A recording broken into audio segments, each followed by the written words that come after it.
എല്ലാവർക്കും സ്നേഹനമസ്കാരം. ഞാൻ ശ്രീജേഷ് നാരായണൻ.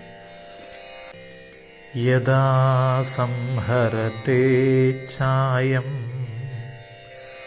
കൂർമോൻഗാനീവ സർവശഃ ഇന്ദ്രിയാണീന്ദ്രിയാർത്ഥേഭ്യഃ തസ്യ പ്രജ്ഞാ പ്രതിഷ്ഠിതാ.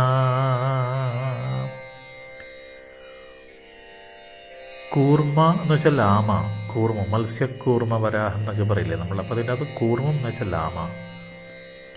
അംഗാനി, അംഗങ്ങളെ, ഇവ എന്ന പോലെ, അയം ഇവൻ, അതായത് സ്ഥിതപ്രജ്ഞൻ, ഇന്ദ്രിയാണി ഇന്ദ്രിയങ്ങളെ, സർവശഃ ഇന്ദ്രിയ എല്ലാ വിഷയങ്ങളിൽ നിന്നും, സർവശ ഇന്ദ്രിയാർത്ഥേഭ്യ എല്ലാ വിഷയങ്ങളിൽ നിന്നും, യഥാ എപ്പോൾ, സംഹരതേജ ഉള്ളിലേക്ക് വലിക്കുന്നുവോ, തഥാ തസ്യ അപ്പോൾ അവൻ്റെ, പ്രജ്ഞാ ബുദ്ധി ജ്ഞാനം.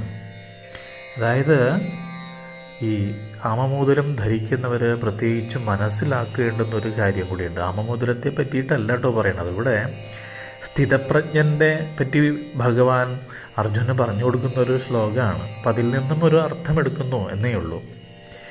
അതായത് ഈ ആമയ്ക്ക് ഒരു സ്വഭാവമുണ്ട്. ആമയുടെ പുറംതോട് വളരെ ബലമുള്ളതാണ്. പറ്റാത്തത് കണ്ടു കഴിഞ്ഞാൽ ആമ പെട്ടെന്ന് കൈയും കാലും തലയും എല്ലാം ഉള്ളിലേക്ക് വലിക്കും. അതായത് നമ്മുടെ മനസ്സ് എന്ന് പറയുന്നത് എപ്പോഴും ഇങ്ങനെ സഞ്ചരിച്ചു കൊണ്ടിരിക്കും. ചെയ്യാൻ പാടുള്ളതും പാടില്ലാത്തതുമായിട്ടുള്ള എല്ലാ ചിന്തകളും മനുഷ്യനിൽ നിറഞ്ഞുകൊണ്ടിരിക്കും. അപ്പം അങ്ങനെയുള്ള മനുഷ്യൻ എന്ത് ചെയ്യണം? എപ്പോഴും സ്ഥിതപ്രജ്ഞനായിട്ട്, അതായത് ബുദ്ധിയെ ഉറച്ച ബുദ്ധിയുള്ളവനായിട്ടിരിക്കണം. അതായത് അനാവശ്യ കാര്യങ്ങളിലേക്ക് ചിന്തിക്കുമ്പോൾ നമ്മൾ നമ്മുടെ ഈ ആമമോതിരം ഇട്ടിരിക്കുന്നവർ അവരുടെ കയ്യിലേക്കൊന്ന് നോക്കുക. ആമമോതിരമുണ്ട്, ഞാനിപ്പോൾ വളരെയധികം ശ്രദ്ധിക്കണം, ഞാൻ ശ്രദ്ധിച്ച് സംസാരിക്കണം, എൻ്റെ ചിന്തകളിൽ ശുദ്ധമായത് വരണം, എൻ്റെ പ്രവൃത്തി ശുദ്ധമായിരിക്കണം. അപ്പോഴാണ് എല്ലാ അനുഗ്രഹങ്ങളും എല്ലാ പോസിറ്റീവും പ്രകൃതിയിൽ നിന്ന് നമ്മൾക്ക് ലഭിക്കുക.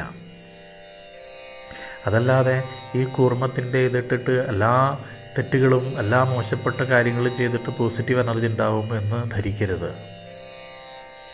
അപ്പോൾ അവിടെ ഭഗവാൻ കൂർമ്മത്തെ, ആമയെ അവിടെ ഉദാഹരിക്കുന്നത് യഥാ സംഹരത്തെ ഛായം കൂർമോഗാനീവ സർവശഃ ഇന്ദ്രിയാണീന്ദ്രിയാർത്ഥേഭ്യഃ തസ്യ പ്രജ്ഞാ പ്രതിഷ്ഠിത. അപ്പം അതുകൊണ്ട് നമ്മുടെ പ്രവൃത്തി എല്ലാം ശ്രദ്ധയോടുകൂടിയിട്ടാകണം. അനാവശ്യമായ കാര്യങ്ങളിലേക്ക് നമ്മുടെ മനസ്സ് പോകുമ്പോൾ അപ്പോൾ തന്നെ ആമ എങ്ങനെയാണ് ഇന്ദ്രിയങ്ങളുള്ളിലേക്ക് വലിക്കുന്നത് എന്നതുപോലെ അനാവശ്യമായ ചിന്തകളിൽ നിന്നും പ്രവൃത്തികളിൽ നിന്നെല്ലാം നമ്മൾ ഉൾവലിഞ്ഞ് ശുദ്ധമായ രീതിയിൽ, നല്ലതായ രീതിയിൽ മുന്നോട്ട് പോകണം. അതാണ് നമ്മൾക്ക് സൗഭാഗ്യത്തെ തരിക. നമ്മൾ എന്താണോ പ്രകൃതിക്ക് കൊടുക്കുന്നത് അത് തന്നെയാണ് തിരിച്ചും നമുക്ക് കിട്ടുന്നത്. എല്ലാവർക്കും നല്ലത് വരട്ടെ. സ്നേഹത്തോടെ, ശ്രീജേഷ് നാരായണൻ.